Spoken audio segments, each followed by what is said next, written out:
So I was in Oakland this past Saturday, and I was about to get on an elevator when somebody literally recognized me, yelled out, "Are you doing the wedding?" And I was not there to do a wedding. I had no idea there was a wedding. I'm like, "There's a wedding?" And they're like, "Yes, you're the pastor. You're doing the wedding." I'm like, I didn't know there was a wedding. I don't know names. I don't know anything about a wedding.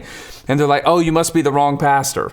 I missed the elevator. They had just opened up for me. Then another lady came and stood beside me, then found out I was a pastor. Through that interaction, we both get on the elevator. She says she's got to have surgery on her legs. She asked me to pray for peace amid her anxiety on that elevator. We do so together, and then we go off and we'll probably never see each other again. Brandon, why are you telling us this story?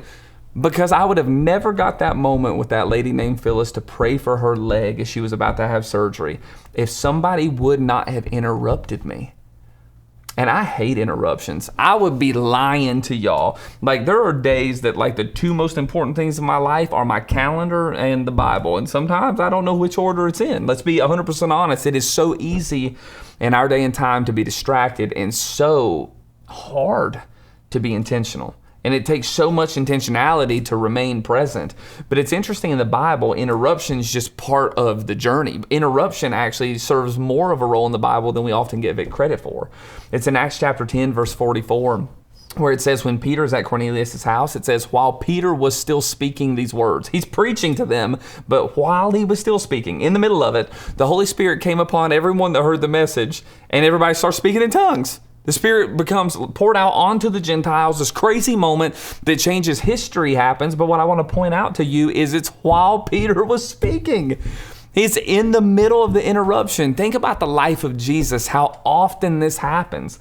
Jesus will be walking from one town to the next, and somebody will come up and swipe at his garment and touch it, and he gets interrupted. Or a leader shows up to him for his kid to be healed, and Jesus allows that interruption to happen and then engages the interruption.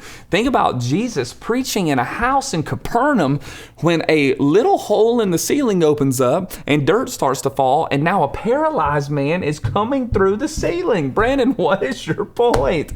My point is that Jesus is amazingly interruptible. And I've got a long way to go because I so rarely am. And it's not that there's this virtue, and maybe it is one, but it's not just like it's virtuous to be interruptible. It's just, it seems in the text, if we're reading cover to cover, that with Jesus, the interruptions often serve as the soil where the miracles bloom.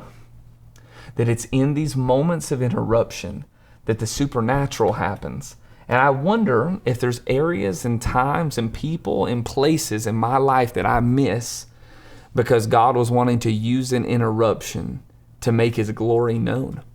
If He wanted to use an interruption in my life so that somebody else heard the gospel. If there was an interruption in my life that God wanted to actually change me in.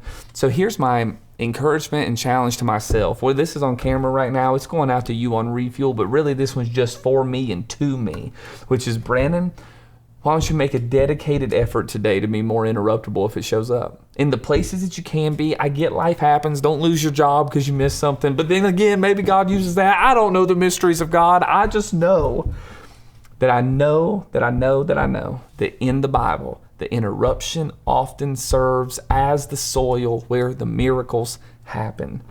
So would God allow me today to hold my schedule a little more open-handed instead of clenched fist? And maybe you could make the same dedication yourself, that today and every day that you're presently aware of it, that you would be interruptible in the moments, curious and pondering, maybe, just maybe, God's doing something here that I did not see coming.